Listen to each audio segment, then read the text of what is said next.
to episode 5 of Slamcast, the series where we'll get to know people playing SummerSlam 2023, people who have played, people who will play, and other people within the underground music sphere. With us today is Big Zack from NTT, an up-and-coming new metal-ish band from the down south in Kent, I believe. Yeah, I was about to say new metal-ish. I like it. You guys have been going not that long? No, not overly long. We've been doing live shows for about a year now. The project officially started in 2020. But, you know, obviously lockdown did a lot of things for a lot of people. So, and I know we can all resonate with that. But patience, perseverance and all of that has left us to this point, and we're having so much fun at the moment. Yeah, I can tell. I mean, I've seen you guys once, and it was a trip. I'll tell you that much. It was good. Definitely an interesting show. It's always a good show at Wangies. Yeah, it is. It's a pretty good fucking place, to be honest, man. And you know what? Susie, who runs the place, is an absolute legend. Shout out to Susie, yo. She looks after everyone. She's always a chipper. She doesn't give anyone any shit. She's a good one. So how did you guys get started then? What's the story behind that? Because you were two rappers and a laptop originally, weren't you? Basically, yeah. So we originally started, as I say, in 2020. And so it actually sort of predates that a little bit. I say a little bit. At that point, it was about 8 years that I'd been working on and off with Nate. I actually sort of started getting him into recording settings, you know, that sort of garage band bedroom recordings, and then we moved up in the world and went to Logic, and then we lost the MacBook, and you know, now we're with good old Reaper.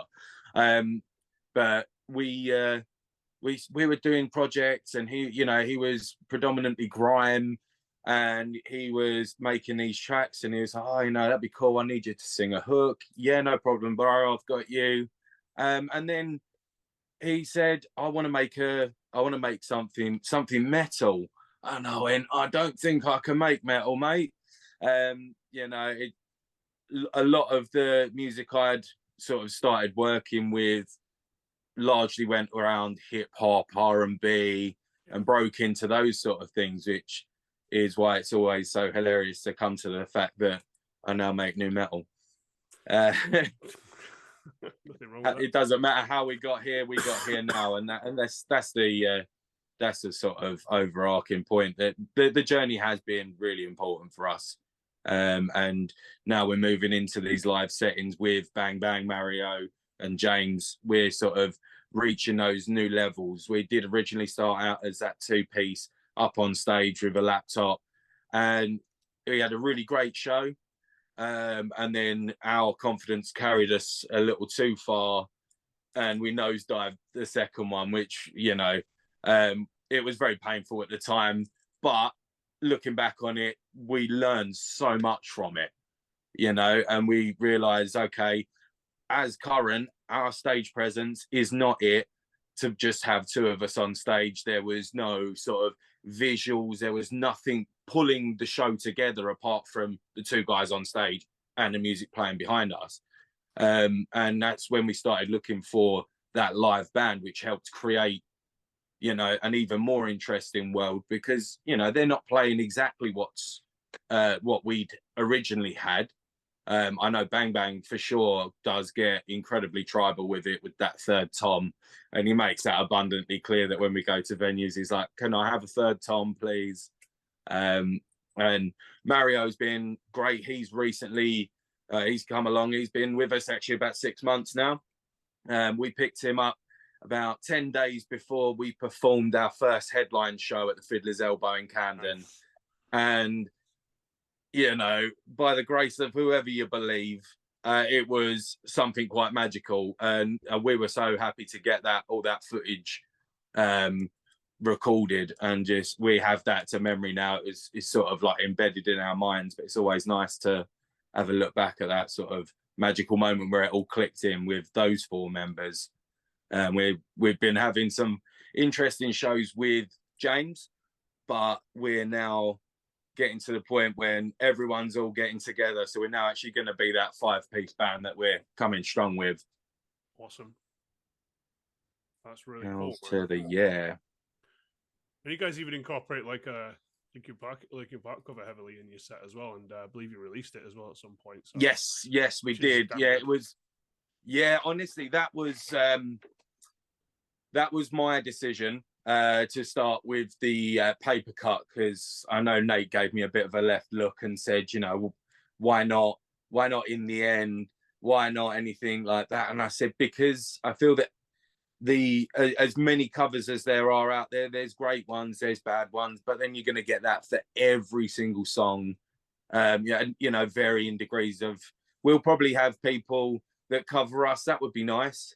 Have that one day. People covering us, and maybe they're better than us, you know. And at that point, we're not going to get in the way. But not to say that we're anything up on that level. It's just that obviously we get told very often, you got a very Linkin Park vibe. When we came to the boys with that, because we ended up working with a couple of members of Exist Immortal to help bring this all to a sort of a final package product. And they said, we should try a Linkin Park cover. And I said, I think we should do Paper Cut, because that one's got some deep memories for me. That was, you know, the first song on the album. I think as soon as that play button got pushed in, and I can tell you it was a blue Ford Sierra. My brother went, we've got this new band. What do you think? Press play. My life has changed forever.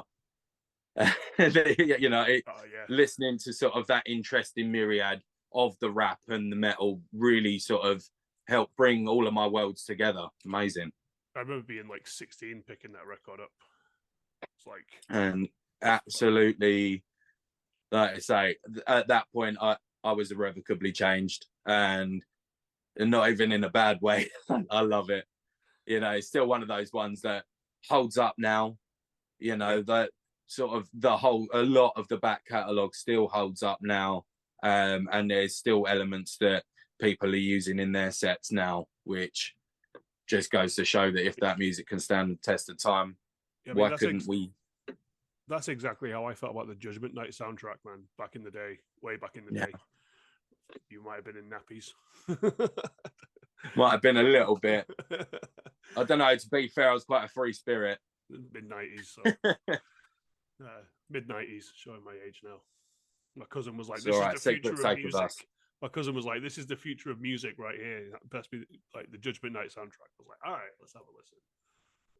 Actually, yeah, it might be. And then you had like Limp Bizkit and Korn, and like later on Slipknot, Deftones. So yeah, that whole era really was just absolutely phenomenal. So to pick one of the most influential bands from that era and just say, right, you know what, fuck it, we're going to release a cover. That's good. That's very ballsy, and it's a good cover. Don't get me wrong, and it sounds shit hot live. Thank you. That was the. Go on. No, that's all good. It's all good. I've got bad things to say about you boys. Live set at all.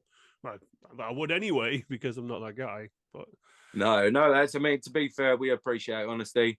You know, if anything, as we all know, we're all our biggest critics anyway. So, you know, it's probably you'd say something to us that we already knew.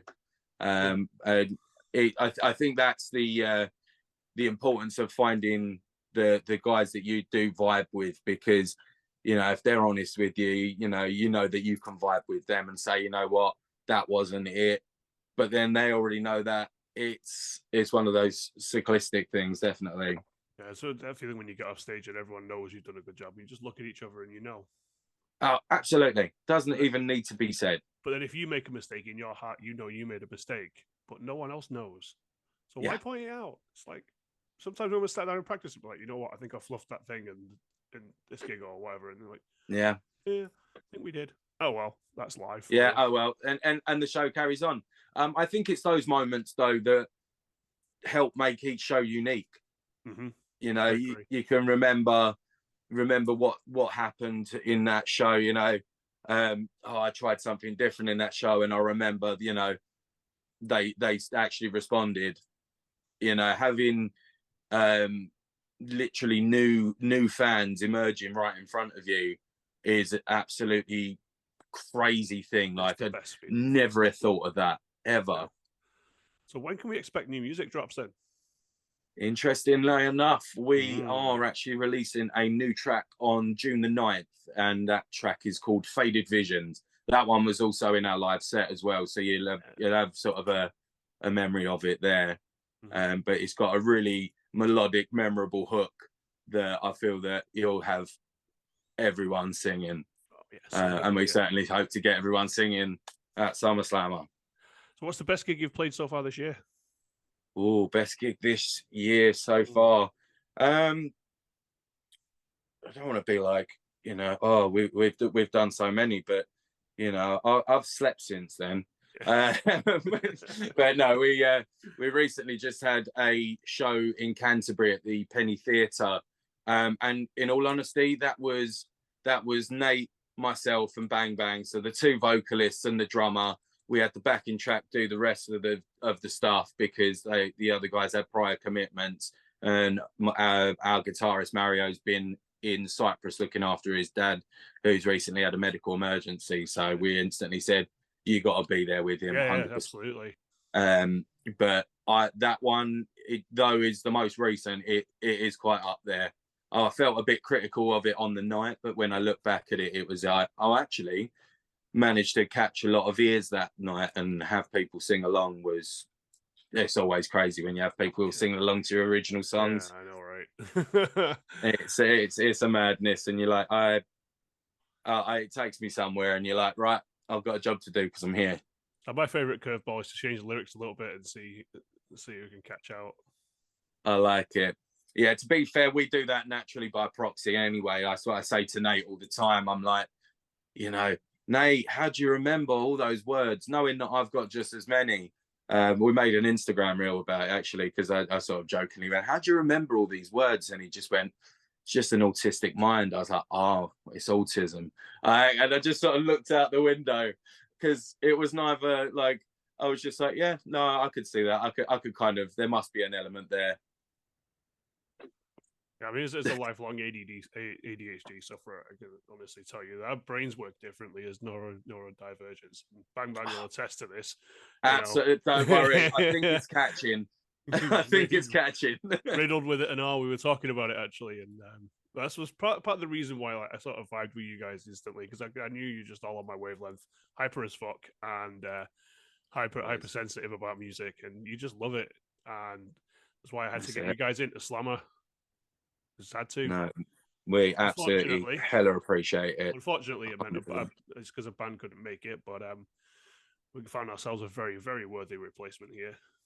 We should have been on the book. That's anyway. It's one of those bittersweet things for us, obviously. You know, you don't like to hear about bands sort of dropping out for any reason.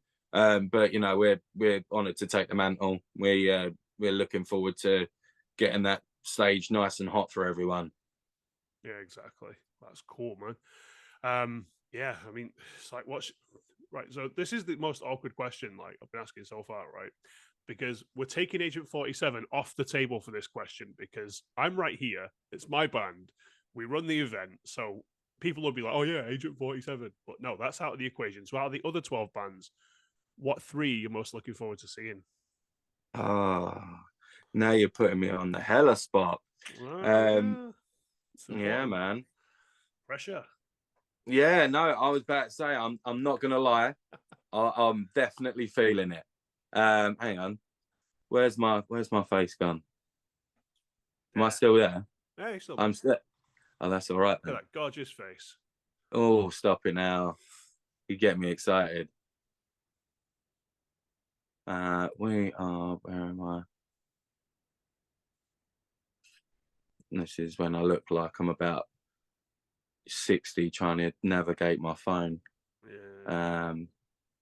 But oh, hello. The gorgeous wonders that is my phone. I won't shit screen share. You're all right. Not sure. Not sure what I'd say, so let's not do that. Yeah, no, it's just safer not. Yeah, I feel that would probably be the best way. To be fair, I had a stray child behind me then. No. To be fair, I'm joking. We weren't that bad, but we could have been. We could have been. We are. Where are we? There we are. So yeah, I mean, speaking to a few people about sort of Slammer and stuff, and getting some more ears on it and out there. So while Nick plays with his phone there to look up probably the Slammer lineup because he's forgotten already.